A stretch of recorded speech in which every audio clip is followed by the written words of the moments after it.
어서 오세요. 반갑습니다. 안녕하세요. 저는 30대 초반 유부녀입니다. 현재 직장은 없고 집에 있습니다. 아이도 가질 겸 못했던 공부도 하고 싶어서 퇴사를 했습니다. 남편은 대기업에서 직장 생활을 하였는데 몇 년 전에 저희 아빠 회사로 이직을 하였습니다. 딸만 있었던 아빠의 강력한 권유로 옮긴 것이었습니다. 아마도 본인이 키워온 이 회사를 물려줄 아들이 없어서 항상 아쉬워하셨는데 제 남편이 마음에 드셨던 것 같습니다. 그래서 나름 잘 다니고 있었습니다. 그런데 올해 초에 제 막내 동생이 아빠 회사로 입사를 하였습니다. 처음에는 둘이서 서로 도와주면서 그럭저럭 잘 지내는 것 같았는데 요즘에는 둘이서 서로 얼굴도 안 쳐다봅니다.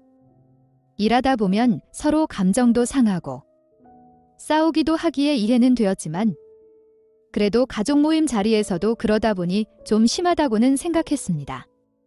몇 번 그 둘에게 이야기를 하였지만 알았다면서도 역시나 바뀌는 것은 없었습니다.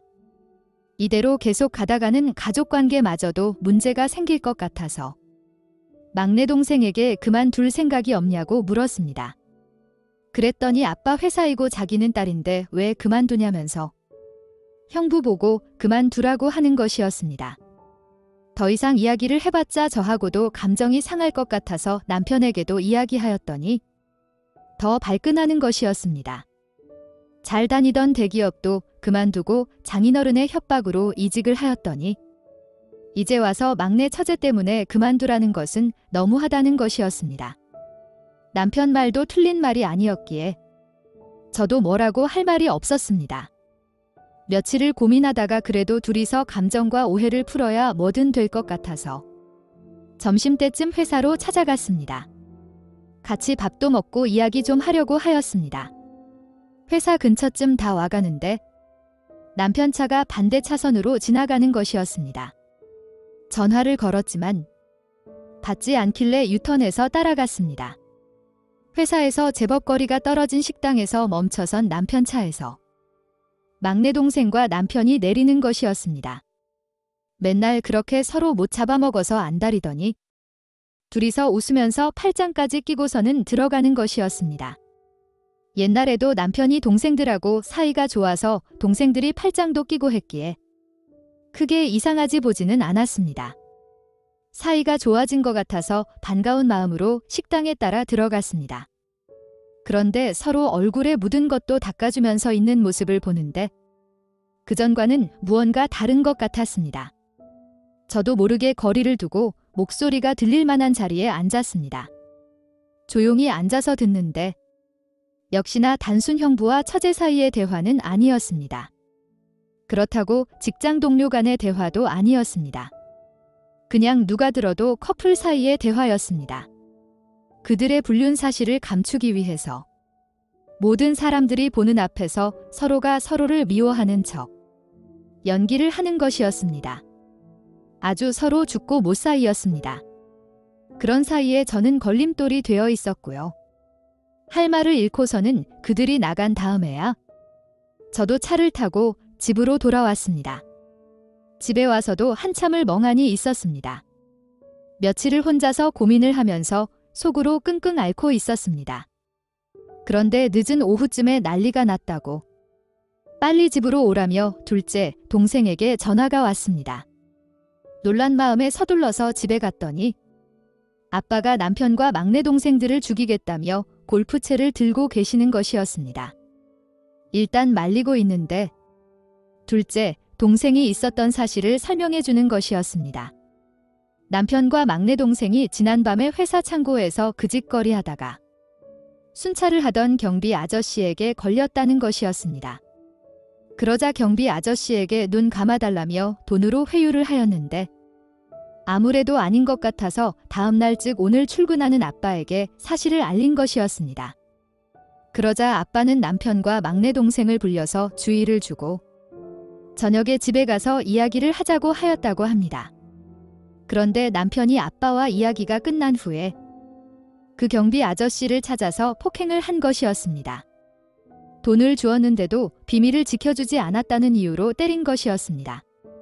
그러면서 회사 전체에 소문이 났고 도저히 안 돼서 그 둘을 데리고 일찍 집으로 오신 것이었습니다. 그 둘은 단 한 번의 실수라고 하면서 용서를 구했지만 며칠 전에 식당에서 본 것도 제가 이야기를 하였습니다.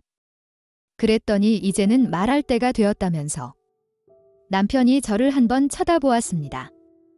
미안하다는 눈빛과 함께 말을 시작했습니다. 제 막내 동생과 너무 사랑하는 사이라면서 저와 이혼을 하고 막내 동생과 결혼을 하고 싶다는 것이었습니다. 그 와중에 막내 동생도 언니인 저에게 미안하다면서 어쩔 수 없었다며 이해해달라는 것이었습니다. 아빠는 미친 소리 하지 말라며 그 둘을 내쫓으려고 하시는데 막내 동생이 자기 임신했다면서 무조건 낳을 거라고 하였습니다. 허락 안 해주면 제 남편과 둘이서 도망가서 몰래 살겠다고 하는 것이었습니다. 남편도 암묵적으로 동의하는 의사를 표했습니다. 엄마는 그 자리에서 쓰러지셨고 아빠는 아무 말 없이 방으로 들어가셨습니다. 저도 조용히 그 집에서 나와 제 집으로 돌아왔습니다. 그날 이후로 남편과 막내 동생은 집을 나가 동거를 시작했습니다. 물론 회사에도 출근은 안 하고 있습니다. 살면서 첫째라서 가장 큰 언니라서 물론 많은 것들을 누리기도 하였지만 또 양보하고 참으라는 소리도 많이 들었습니다. 그런데 이제는 막내 동생이 저렇게 좋다는데 게다가 아이까지 임신하였다는데 어떻게 하겠냐며 용서하고 이해하라는 것이었습니다. 이제는 하다하다 남편까지 양보하라는 소리까지 들었습니다. 저에게 이런 말씀을 하시는 부모님 마음은 어떠실지 충분히 이해는 되지만 당사자인 저로서는 이해가 되면서도 또 이해가 안 되었습니다. 저도 똑같은 자식인데 양보하라고 하시니 이미 저렇게 둘이 좋다고 나가서 가족들과 연락도 끊은 채 살고 있는데 어찌할 방법은 없는 것 같습니다. 다만 제가 막내 동생의 남편으로서 인정하고 받아들일 건인지 제가 연락을 끊고 조용히 살 것인지 마음의 결정을 내려야 하는 것 같습니다. 아무리 저 둘이 잘못하였어도 동생 뱃속에 손주가 있는데 부모님께서 그 둘을 용서 못하고 안 보실 거라고는 생각하지 않습니다. 그렇기에 제가 오히려 중간에서 불편한 존재일 것입니다. 아무래도 해외에 나가서 혼자 사는 것이 맞겠죠? 이거 말고는 다른 방법은 없는 거겠죠? 답답한 마음에 사연을 보냈습니다. 오늘의 사연은 여기까지입니다. 구독과 좋아요, 알림 설정 부탁드립니다. 긴 글을 읽어주셔서 감사합니다. 구독과 좋아요 꾹꾹 눌러주세요. 꾹꾹. 알림 설정도 꾹꾹 눌러주세요.